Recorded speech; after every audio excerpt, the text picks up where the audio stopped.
Pada satu siang, Abu Nawas bertingkah aneh, membawa lampu minyak di siang hari dan menggoyangkannya dari sudut ke sudut rumah. Warga Baghdad menjadi heran, bagaimana bisa orang secerdas Abu Nawas berjalan sambil membawa lampu ketika sinar matahari menyorot. Keesokan harinya, ia melakukan hal yang sama. Beberapa orang yang menyaksikan tingkah Abu Nawas lantas bertanya kepada Abu Nawas apa yang sebenarnya ia cari di siang hari dengan lampu di tangannya. Abu Nawas lalu menjawab, "Saya sedang mencari neraka." Dari situlah warga mulai berpikiran bahwa Abu Nawas sudah gila. Warga Baghdad yang tidak sabar akan perilaku Abu Nawas lantas menangkap Abu Nawas dan dipertemukan dengan Khalifah Harun al-Rashid. Di sana Abu Nawas menjelaskan bahwa ia sedang mencari di manakah keberadaan neraka. Lalu orang-orang menjawab, "Hai Abu Nawas, tentu saja neraka ada di akhirat dan itu milik Allah. Kenapa kamu tanya?" Paduka mohon maaf, tolong sampaikan pada mereka jika neraka ada di akhirat dan yang punya adalah Allah, kenapa mereka di dunia ini gemar sekali menentukan orang lain masuk neraka? Tanya Abu Nawas. Apakah mereka asisten Allah yang tahu bocoran catatan Allah? Atau jangan-jangan merekalah yang gila? Lanjutnya. Tiap hari saya mendengar orang-orang dengan mudahnya mengatakan, "Kamu pasti masuk neraka," lalu menjadikan itu sebagai alasan untuk mendesak orang lain.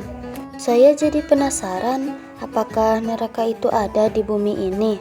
Hahaha. Mendengar hal itu, Khalifah pun tertawa dan berkata agar Abu Nawas melanjutkan pencarian neraka dan orang-orang yang menuduhnya ia gila dapat dijebloskan ke sana. Yang pertama yaitu tema. Dari cerita tersebut yaitu bertemakan jenaka. Yang kedua yaitu alur. Dari cerita tersebut menggunakan alur maju karena cerita mengalir secara kronologis tanpa tilas balik atau hambatan waktu. Yang ketiga yaitu ada tokoh dan penampilan. Yang pertama, Abu Nawas bersifat protagonis, yaitu cerdas, berani, dan jenaka. Yang kedua, warga Baghdad bersifat antagonis, yaitu sering cepat menilai orang lain dan mencemooh. Yang ketiga, Khalifah Harun al-Rashid bersifat antagonis, yaitu memiliki kekuasaan, saling menghargai, harmonis, dan bijaksana. Yang keempat, yaitu latar. Yang pertama, latar tempat yaitu Baghdad. Yang kedua, latar waktu yaitu siang hari dan pada beberapa hari berturut-turut. Yang ketiga, yaitu latar suasana yaitu heran dan kebingungan, lucu, menghibur, sindiran, dan perasaan. 5. Sudut pandang. Menggunakan sudut pandang orang ketiga atau serba tahu. 6. Amanat atau pesan moral. Pesan yang disampaikan yaitu manusia tidak punya hak mutlak untuk menghakimi orang lain atau menentukan masuk neraka. Kritik dengan cara kreatif untuk membuka pemahaman.